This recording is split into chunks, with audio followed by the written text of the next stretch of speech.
এটা হলো গোপীনাথপুরের উপকারী জাদুর পুকুর। এই পুকুরে অনেক বিশেষত্ব রয়েছে, তার মধ্যে এই গ্রামের মানুষ শুধু একটাই জানে, আর সেটা হলো কারো বাড়ি বড় অনুষ্ঠান হলে এই পুকুর থেকে থালা বাসন চাইলে পুকুর থালা বাসন দিয়ে সবাইকে সাহায্য করে। কিন্তু শর্ত একটাই, গুনে গুনে পরিষ্কার করে সব থালা বাসন আবার ফিরিয়ে দিতে হয়। মা, আমরা কোথায় যাচ্ছি মা? আমরা ওই উপকারী পুকুরে যাচ্ছি। উপকারী পুকুরে যাচ্ছি কেন? কালকে তোর জন্মদিন, অনেক লোকজনকে খাওয়াতে হবে, থালা বাসন পাবো কোথায়? আর যদি ওই পুকুরে বলে আসি তাহলে কালকে গেলে দেখতে পাবো ওই জাদুর উপকারী পুকুর আমাদের জন্য থালা বাসন রেখে দিয়েছে। আচ্ছা মা, আমি যদি ওই পুকুরের কাছ থেকে অন্য কিছু চাই তাহলে কি ওই পুকুর আমাকে সেটা দেবে?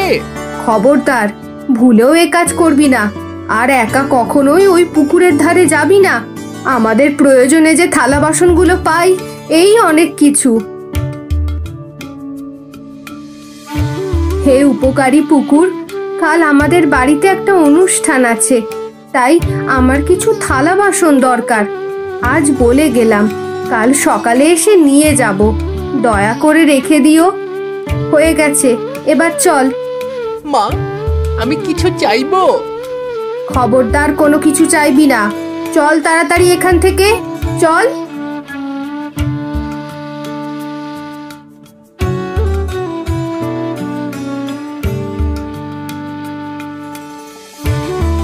কি খবর শিমুলের মা? এদিকে কোথায় গেছিলে? দাদু, আমরা ওই উপকারী পুকুরে গিয়েছিলাম। ও, বুঝতে পেরেছি। তা বাড়িতে কিসের অনুষ্ঠান? ও, আপনাকে তো বলাই হয়নি, কাল শিমুলের জন্মদিন, আপনার বাড়ির সবার দাওয়াত, আমাদের বাড়িতে গিয়ে খেয়ে আসবেন। তোমার ছেলের জন্মদিন আর আমরা যাব না তা কি করে হয়? সময় হলে ঠিক চলে যাব। ঠিক আছে কাকা, তাহলে এবার আমরা যাই। হ্যাঁ হ্যাঁ, যাও।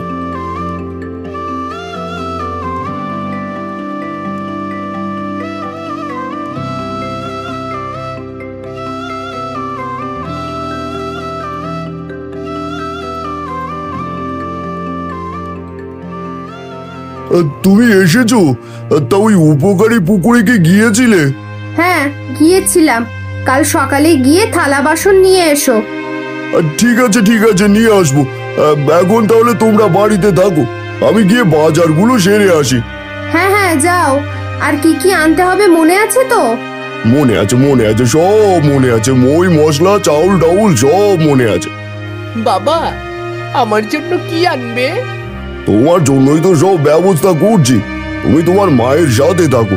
আসার সময় চকলেট নিয়ে আসবো। ঠিক আছে বাবা, বেশি করে আনবে কিন্তু। হ্যাঁ হ্যাঁ, অনেক আনবো।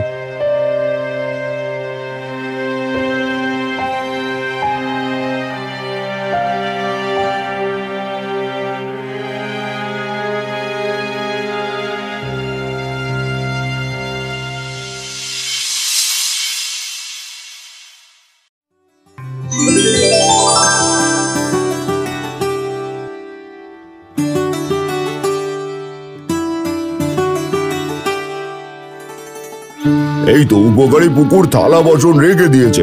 অনেক ধন্যবাদ তোমাকে উপকারী পুকুর।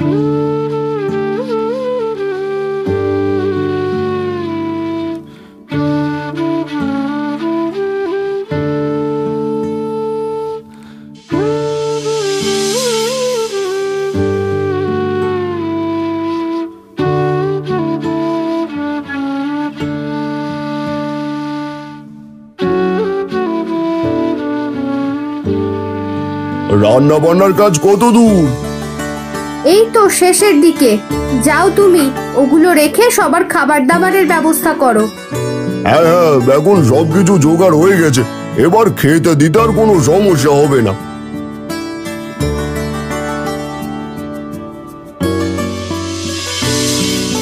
এভাবেই গ্রামের সবাই উপকারী পুকুরের থালা বাসন দিয়ে তাদের বাড়ির অনুষ্ঠানের মেহমানদের খেতে দেয়। খাওয়া দাওয়া শেষ হলে থালা বাসনগুলো পরিষ্কার করে আবার উপকারী পুকুরে রেখে আসতো।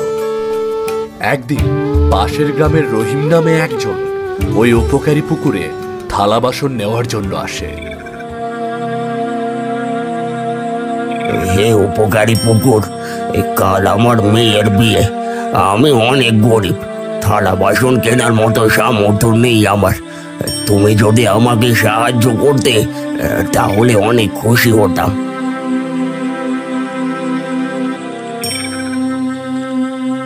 এ কি তুমি পাশের গ্রামের রহিম না? হ্যাঁ, আমি পাশের গ্রামের রহিম। তাহলে তুমি অন্য গ্রাম থেকে এসে এই উপকারী পুকুরের কাছ থেকে কি চাইছো? কাল আমার মেয়ের বিয়ে, তাই তোমাদের এই উপকারী পুকুর থেকে থালা বাসন চাইতে এসেছি। কিন্তু এই গ্রামের নিয়ম অনুসারে অন্য গ্রামে এই পুকুরে থালা বাসন দেওয়া নিষেধ।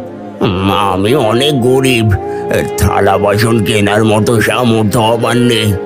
অনেকের কাছ থেকে চেয়ে চিনতে কোনো মতে মেয়ের বিয়েটা দিচ্ছি। আমার এইটুকু উপকার করুন, আমাকে এখান থেকে থালা বাসন চাইতে দিন। আর ঠিক আছে, ঠিক আছে, তুমি গরিব বলে তোমাকে আর না করলাম না। কিন্তু মনে রেখো, এখান থেকে থালা বাসন নিলে সবগুলো পরিষ্কার করে এক এক করে গুনে দিতে হয়। খবরদার, একটা থালা বাসনও যেন হারিয়ে না যায়। হারিয়ে গেলে কিন্তু তোমার অনেক বড় ক্ষতি হবে। হ্যাঁ, এই উপকারী পুকুর যদি আমায় থালা বাসন দেয় তাহলে সব পরিষ্কার করে গুনে গুনে ফেরত দিয়ে যাব। দেবে না কেন? এই উপকারী পুকুর কাউকে নিরাশ করে না। আজ বলে যাও, কাল এসে দেখবে তোমার জন্য সবকিছু গোছানো থাকবে। হে উপকারী পুকুর, আজ বলে গেলাম, কাল এসে নিয়ে যাব। দয়া করে রেখে দিও। হয়েছে, এবার যাও।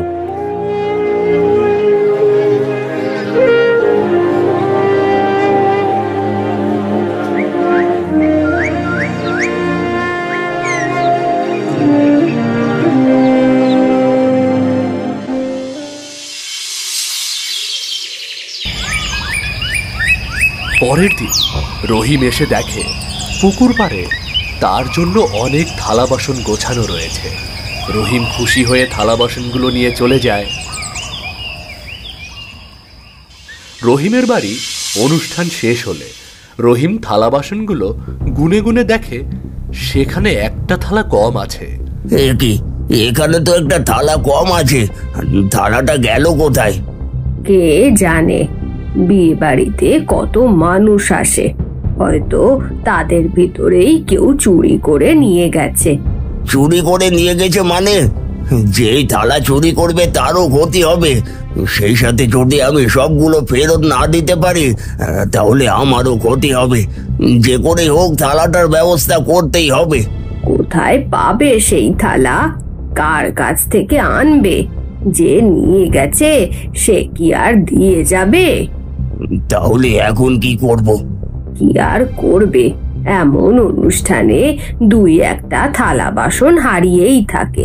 তুমি এগুলো গিয়ে ফেরত দিয়ে আসো, আর ওই পুকুরের কাছ থেকে ক্ষমা চেয়ে এসো। কিন্তু এই গ্রামের লোক যদি জানতে পারে তাহলে তো আরো বড় সমস্যা হয়ে যাবে। তাহলে রাতে গিয়ে দিয়ে এসো, গ্রামের লোক যেন জানতে না পারে। পরে কেউ জিজ্ঞেস করলে বলবে সবগুলো জমা দিয়ে দিয়েছি। কি আর করার, তাহলে রাতে গিয়েই দিয়ে আসবো।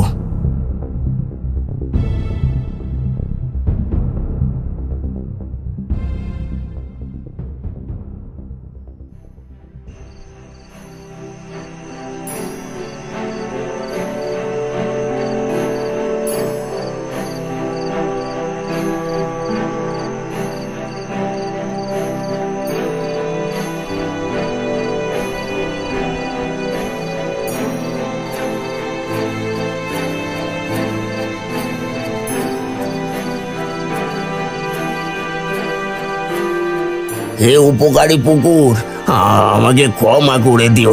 তোমার সবগুলো থালা ফেরত দিতে পারলাম না, একটা থালা হারিয়ে গেছে। তোমার ওই থালা যে নিয়েছে তাকে তুমি উপযুক্ত শাস্তি দিও।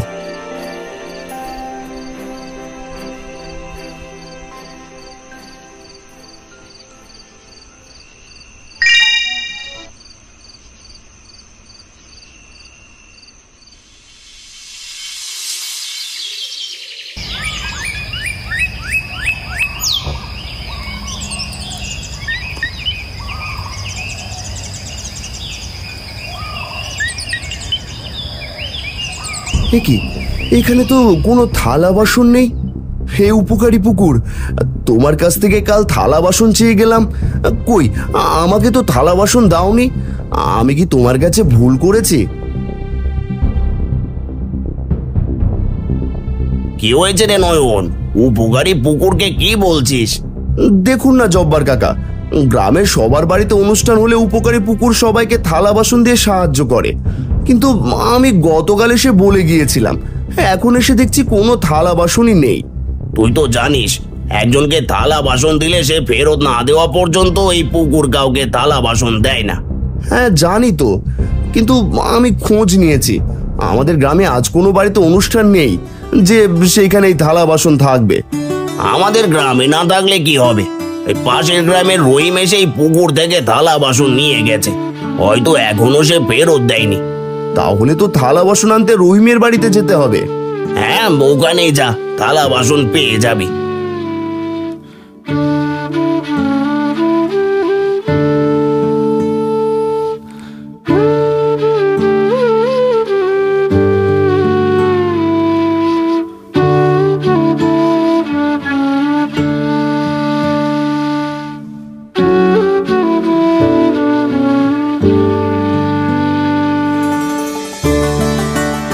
রহিম চাচা, ও রহিম চাচা, একটু বাইরে আসুন তো।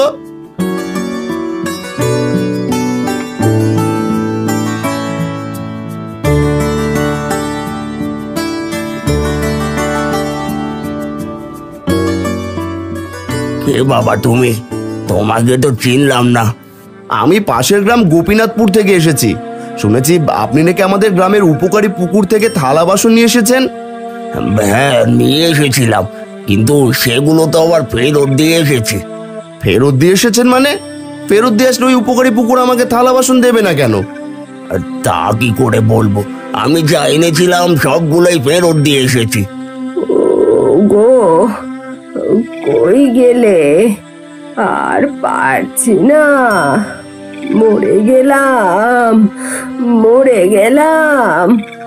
ভিতর থেকে এইভাবে ডাকছে কে? তোমার চাচি হঠাৎ করে অসুস্থ হয়ে পড়েছে, কোনো ওষুধেই কাজ হচ্ছে না। সত্যি করে বলুন তো কাকা, আপনি কি সব থালা বাসনগুলো ফিরিয়ে দিয়ে এসেছিলেন? হ্যাঁ, আমি তো সব ফেরত দিয়ে এসেছি। ঠিক আছে, কিন্তু মনে রাখবেন, যদি একটা থালা বাসন ওখান থেকে কেউ নেই তাহলে তার মৃত্যু নিশ্চিত।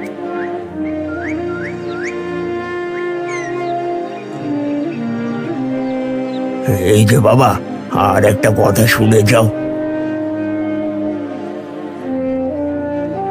আবার কি বলতে চান বলুন। আসলে আমি তোমার কাছ থেকে একটা কথা লুকিয়েছি, কিন্তু তোমাকে না বললে আমি শান্তিতে থাকতে পারবো না। এতে তোমরা আমাকে যা খুশি তাই করতে পারো। বলুন কি লুকিয়েছেন? আমার মেয়ের বিয়ের দিন একটা থালা চুরি হয়ে গেছে, বাকি থালাগুলো আমি পরিষ্কার করে ওই পুকুরে ফেরত দিয়ে এসেছি। ভেবেছিলাম যে কোনোভাবে থালাটা জোগাড় করে পরে ফেরত দিয়ে আসবো, কিন্তু হঠাৎ করে তোমার চাচি অসুস্থ হয়ে গেছে, আমি কোথাও যেতে পারছি না। চুরি হয়ে গেছে মানে? আপনি কি জানেন ওই সামান্য থালার জন্য তার প্রাণও চলে যেতে পারে? চলুন ভিতরে গিয়ে চাচির কাছ থেকে শুনি সে ওই থালার ব্যাপারে কিছু জানে কিনা। আর ঠিক আছে, চলো।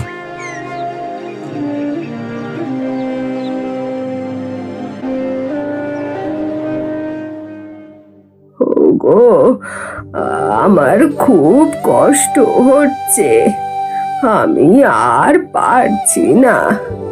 এর চেয়ে তুমি নিজে হাতে আমাকে মেরে ফেলো, মেরে ফেলো। চাচি, একটা কথা জিজ্ঞেস করব, জানলে অবশ্যই বলবেন, তা না হলে কিন্তু আপনার বড় ধরনের ক্ষতি হয়ে যাবে। জিজ্ঞেস করো বাবা, মরে যাওয়ার আগে মিথ্যা বলবো না। আচ্ছা চাচি, আপনি কি ওই থালার ব্যাপারে কিছু জানেন? হ্যাঁ জানি, কিন্তু এখন পর্যন্ত তোমার কাকাকেও বলিনি। তাহলে বলুন আপনি কি জানেন, কোথায় সেই থালা? বাবা, আমাকে ক্ষমা করে দিও, ওই থালাটা আমি চুরি করে লুকিয়ে রেখেছি। ওই থালাটা দেখে আমি লোভ সামলাতে পারিনি। ভেবেছিলাম একটা থালা নিলে কি আর এমন হবে।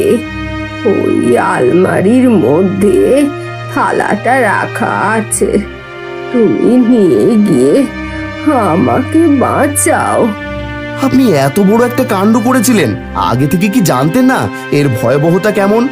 শুনেছিলাম, কিন্তু বিশ্বাস করিনি।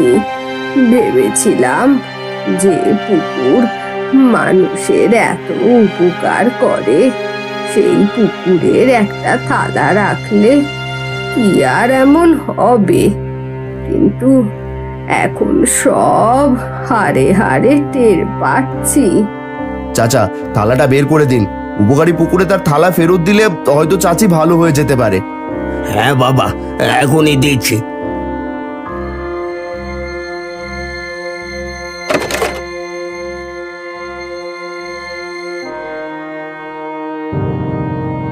এই নাও বাবা, ওই পুকুরকে বলো যেন তোমার চাচিকে ক্ষমা করে দেয়। ঠিক আছে, বলবো।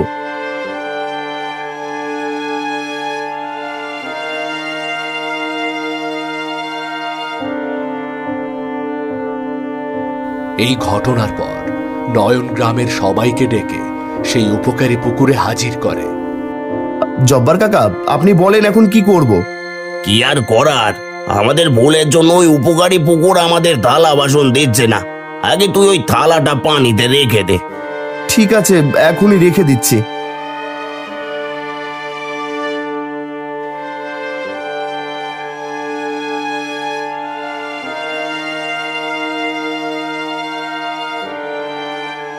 হে উপকারী পুকুর, আমরা আমাদের কথা রাখতে পারিনি, তুমি আমাদের ক্ষমা করে দিও।